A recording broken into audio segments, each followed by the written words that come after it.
Abalewi igice cya 18. Uwiteka abategeka kutagira ingeso nk'iz'abanyakanani. Umurongo wa 1. Uwiteka abwira Mose ati, bwira Abisirayeli uti, ndi Uwiteka Imana yanyu. Ntimugakore nk'ibyo abo mu gihugu cya Egiputa bajya bakora, abo mwahoze mutuyemo, kandi ntimuzakore nk'ibyo abo mu gihugu cy'i Kanani bajya bakora, aho mbajyana, kandi ntimuzakurikize amategeko yabo. Amateka yanjye aba ariyo mujya mwumvira, amategeko yanjye aba ariyo mujya mwitondera, aba ari byo mugenderamo. Ndi Uwiteka Imana yanyu, nuko mujye mwitondera amategeko yanjye n'amateka yanjye, ibyo uzabikora azabeshwaho nabyo. Ndi Uwiteka. Abo umugabo azirana kuryamana nabo. Umurongo wa 6. Ntakagire uwo muri mwe wiyegereza mwene wabo wa bugufi ngo amwambike ubusa. Ndi Uwiteka. Ubwambure bwa so nibwo bwambure bwa nyoko, ntukamwambike ubusa. Uwo ni nyoko, ntukamwambike ubusa. Ntukambike ubusa muka so, kuko ari ubwambure bwa so.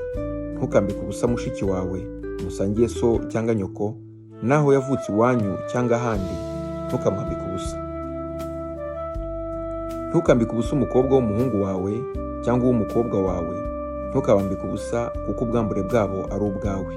Ntukambike ubusa umukobwa wa muka so wabyawe na so, uwo ni mushiki wawe, ntukamwambike ubusa. Ntukambike ubusa nyogosenge, ni mwene wabo wa so wa bugufi. Ntukambike ubusa nyoko wanyu, kuko ari mwene wabo wa nyoko wa bugufi. Ntukambike ubusa so wanyu, ntukiyegereze umugore we, kuko ari nyoko wanyu. Ntukambike ubusa umukazana wawe, uwo ni we mugore w'umuhungu wawe, ntukamwambike ubusa. Ntukambike ubusa umugore wanyu, ubwambure bwe ni ubwa mwene so. Ntukambike ubusa umugore w'umukobwa we, ntukende umukobwa w'umuhungu we cyangwa uw'umukobwa we ngo umwambike ubusa, abo ni bene wabo b'umugore wawe ba bugufi. Icyo ni icyaha gikomeye. Ntugaharike umugore mwene se ngo abe mukeba we, ngo umwambikane ubusa na wa wundi akiriho. Ntukegereze umugore ngo umwambike ubusa agihumanijwe n'umuhango w'abakobwa. Ntugasambane na muka mugenzi wawe ngo umwiyandurishe. Ntugatange uwo mu rubyaro rwawe ngo umutambire Moleki, kandi ntugasuzugure izina ry'Imana yawe. Ndi Uwiteka. Ntugatinga abagabo, ni ikizira. Ntukaryamane n'itungo ryose cyangwa n'inyamaswa yose ngo ukiyandurishe, kandi he kugira umugore cyangwa umukobwa uhagarara imbere y'itungo ngo aryamane naryo. Ibyo ni ukuvanga ibidahuye. Abaca kuri ayo mategeko baba bahumanije igihugu cyabo. Umurongo wa 24.